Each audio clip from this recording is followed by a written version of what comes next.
Good day, everyone. This is Erika Villaret from BS Ed English 2A. This is the continuation of the report of Miss Dimple Denso, which is the typology of learners with special needs. So first, we have here intellectual giftedness. So what is intellectual giftedness?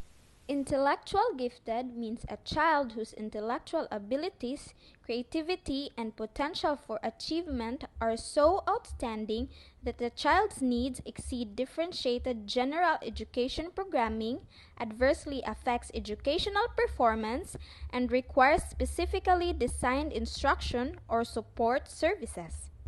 Students who are gifted and also have learning disabilities are those who possess an outstanding gift or talent and are capable of high performance, but who also have a learning disability that makes some aspect of academic achievement difficult.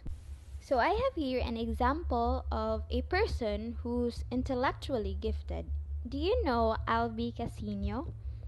He was interviewed by Tony Gonzaga in Tony Talks when he was, freshly evicted from Bahay ni Kuya, which is PBB. And then he said he was diagnosed with dyslexia and ADHD. And at the age of 10, he couldn't read.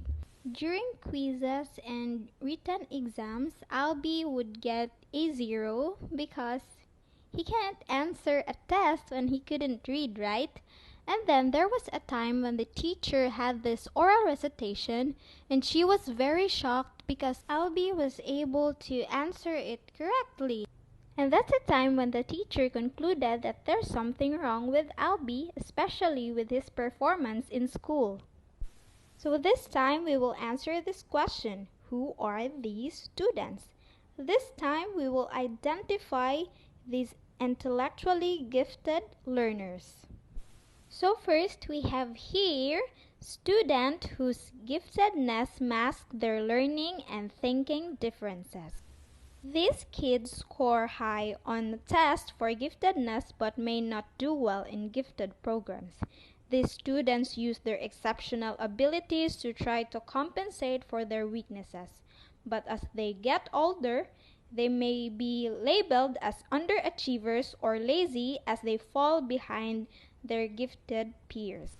So before na ako'y gibasa na book and then the main character was very tapulan gyud, like magsigura siya sleep sa school, dili maminaw si teacher, and then kada test kay ma-perfect siya, and I thought na imposible man na siya in real life siguro, like walay inana. And then pag high school nakoy classmate nga buwanon ra musud or ting exam ra musud niya, sige pa jud kating.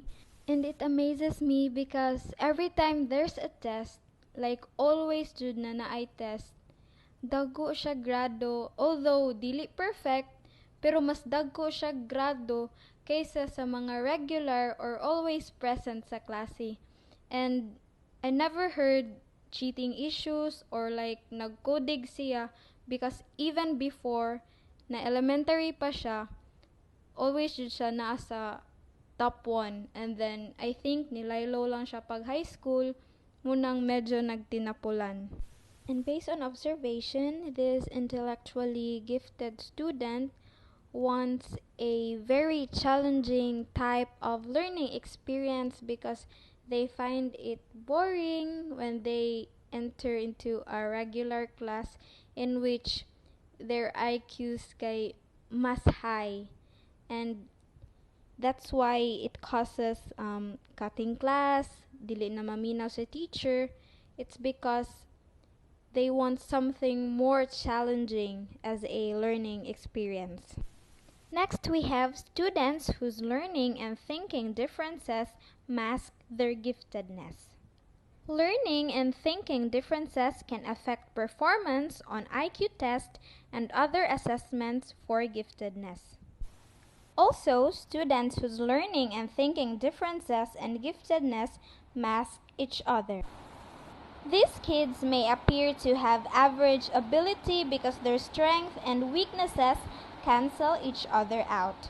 Consequently, these students may not qualify for gifted programs or for special education programs. And under the typology of learners with special needs is performing arts. Professional training opportunities for students with physical and learning disabilities in performing arts are conceived and developed in the context of government policy initiatives for inclusion and models of disability that aim to ensure that educational provision is of a kind which does not stigmatize individuals or devalue their performance. I think this kind of initiative is very much important to those people who has special needs because for me, the society would label them as you're not capable of doing this or that because of your situation. But for me, based on observation, this type of students who has special needs are very intelligent or kung dili man gani bright, talented pod sila because they can sing, they can dance, they're very much into art or performance, and that's a very good thing for them.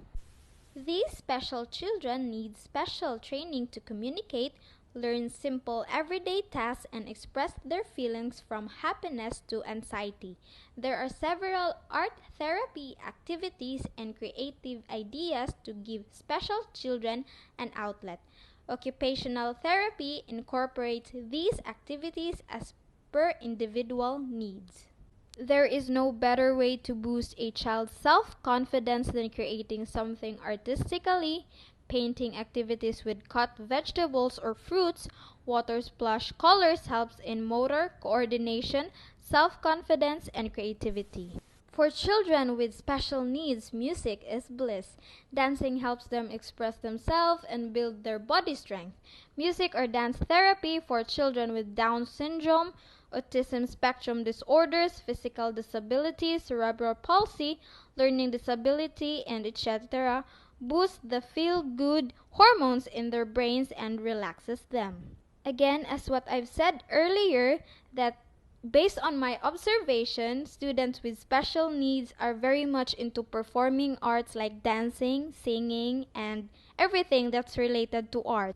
We have 3 benefits of performing arts. We have here first, it improves your self-confidence and presentation skills. Number 2, it is a medium for self-expression. For example, you have a student na mute. So, she can use performing art as a medium to express herself. Kaya dili man niya ma-express it verbally, so pwede siya mo mag-draw.